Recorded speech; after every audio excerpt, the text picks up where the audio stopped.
Hi guys, Stacey here. So last week I started a video series on how to say no to obligation without the guilt. And last week's video wasn't my best video. It was very long-winded and I had intended on doing this series in 3 parts, but I've just decided I'm going to do it all today.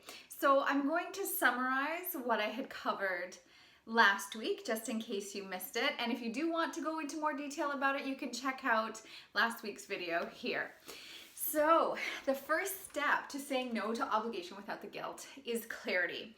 So, I mean, with setting any intention in our life, clarity is the first step. We have to get really clear about what we want before we can make appropriate steps and make decisions that are correct for us.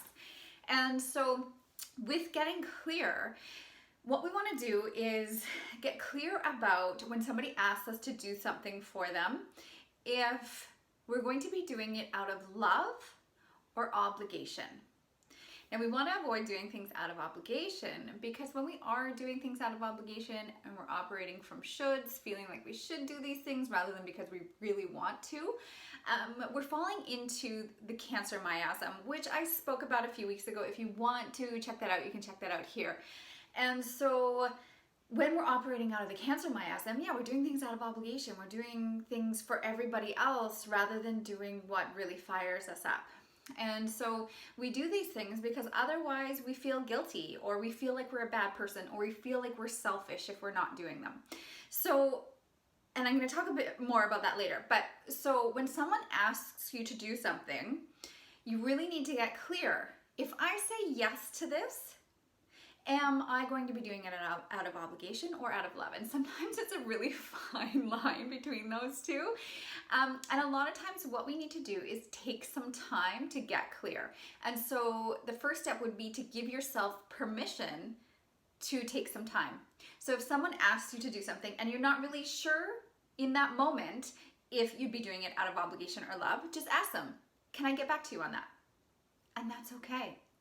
And what you want to do is to start to get really clear about what it feels like for you to do something out of obligation. So for me, my trigger was always if someone asked me to do something and it was out of obligation, I didn't want to do it, my body would tell me sometimes before my mind even knew.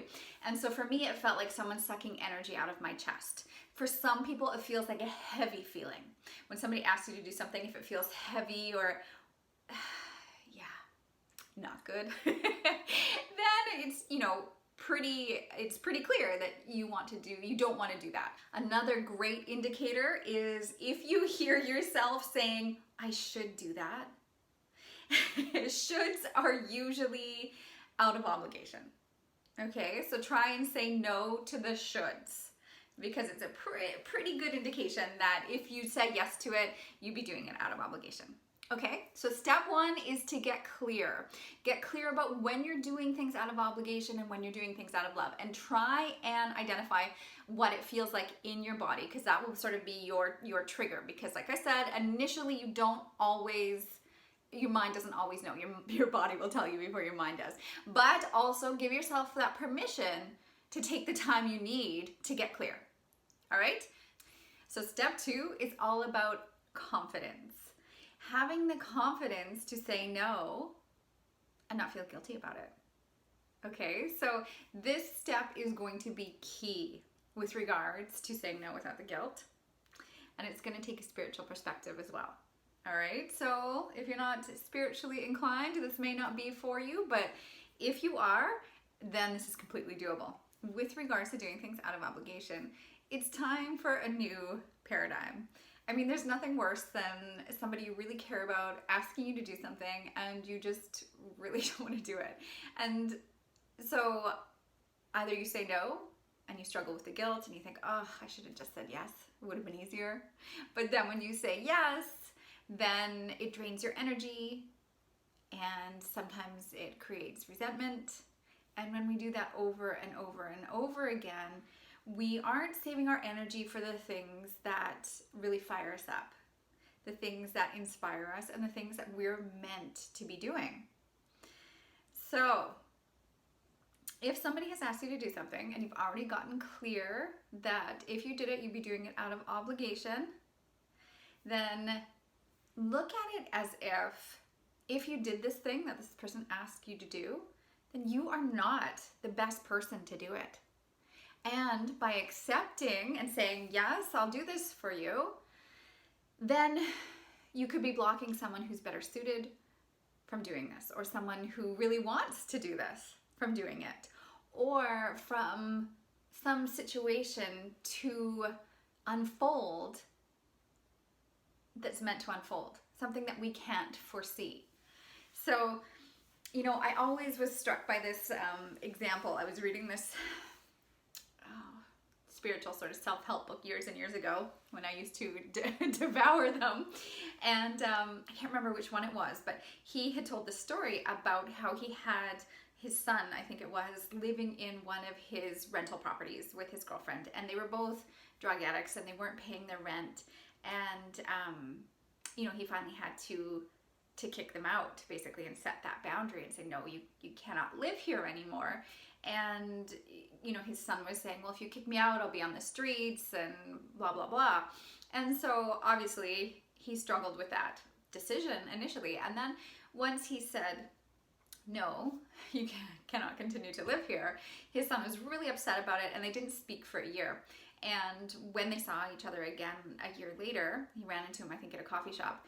And his son had said it was the best thing that he had ever, the best thing he could have done for him. And he went and he got cleaned up and he got a job and he completely turned his life around. So, you know, I mean, and that's an extreme example, but we don't know what the universe has in store for people. And so by us saying no to something that we don't want to do, that we're not meant to be doing, you know, because it's our soul basically telling us, no, we don't want to do this, then that opens up other possibilities. And we don't have to be everything for everyone. We don't have to do everything that everyone asks of us. We have to really follow our inner guidance and do what's right for us. And if we get clear and start to listen to our body and the little, you know, sort of whisperings of our soul, it will tell us what we're meant to do and what's meant for us and what isn't. And so if you take a look at that from a spiritual perspective, then that helps to alleviate the guilt and just to be able to say no to things happily, with confidence. No, and something better will happen. Or maybe someone needs to learn a lesson from me saying no. Who knows what it is? It's not necessarily for us to know, but oftentimes we'll find out afterwards. So if you can sort of switch your perspective on that, that'll take some time and practice and continually reminding yourself to do that. But it can really change things. And also a great sort of wording to saying no that creates connection rather than disconnection is saying, you know, thank you for thinking of me, and I can't do that. So you say the and. So listen to how, okay, so you say, I can't do that, but thank you for asking. I can't do that, and thank you for asking. So the but creates kind of this disconnect, and the and creates more of a connection. So try and use, when you say, you know, thank you for thinking of me, and I can't do that, try and use that and instead of that but, and see how that feels. So play with that. All right, so that's step 2. So step 3 to saying no to obligation without the guilt is all about conviction. So once you've gotten clear about whether, you know, it's obligation or love, so if it's out of obligation, then you're going to say, no, I'm not able to do that, and thank you for thinking of me. And you're going to know that this opens up a whole other opportunity that we can't even conceive. And then step 3 is to say it with conviction. So if we go in with our guilt and we say, oh, no, I'm sorry, I don't want to do that, or oh, I'm sorry, I can't do that, people are going to sense that and they're going to push back, okay? So it's like with children or pets or dogs, you know, you have to say it firmly. Children will push and push and push until you say it firmly. So if there's no wiggle room, if you're set in your convictions that, no, I'm not going to do this, you say it firmly and with love, and then there's no wiggle room. I had this client that I was working with years ago now, and she was a people pleaser, just like I was. And she was setting boundaries with her boss at work. And she was like, because he was, over asking of her, and she was doing more than what was required of her for her job description, and asking her to work long hours and things like that. And so she started to set boundaries, and I said, no. Well, she didn't say it like that. No, I can't do that. And there was wiggle room. And her boss sensed that her conviction wasn't there. Her boundaries weren't firm. And so there was pushback. And so then she would end up saying yes. And that really upset her. She said, it's so much work. It's so difficult for me to start to say no. And they're not respecting that.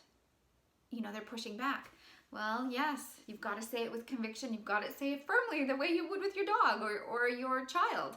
And so once she started saying it firmly and there was no wiggle room, she was not going to do it. She removed the guilt. The guilt makes us, wishy-washy. So once she removed the guilt and she was firm in her convictions, there was no more pushback. And it was amazing. She was amazed by that. So yes, step 3 is make sure you say it with conviction. All right. So, but once you remove the guilt, so once you go through step 2, then it's much easier to say it with conviction and with love. So those are my 3 steps to saying no to obligation without the guilt. So if you enjoyed this video, please give me a like, comment, share the video. It helps to get my message out there. And next week, I'm going to be doing a video sharing all of my favorite homeopathic first aid remedies. So we're going to go into my home pharmacy, and I'm going to share with you some of my top picks for having in your home pharmacy, and I'm going to share with you my secret combos. So if you haven't done so already, subscribe to my channel and ring the little bell, and you'll get a notification when I put out the next video. And I'm Stacey Dye. I don't think I introduced myself in the beginning, but I'm Stacey Dye, and I'm a Heilkunst practitioner and creator of the Express Your Truth 8-Step Emotional Empowerment Program. And if you want any info on that, I'll leave the link to my website in the description box below. And thank you for joining me. I hope you enjoyed this video, and I'll see you next week.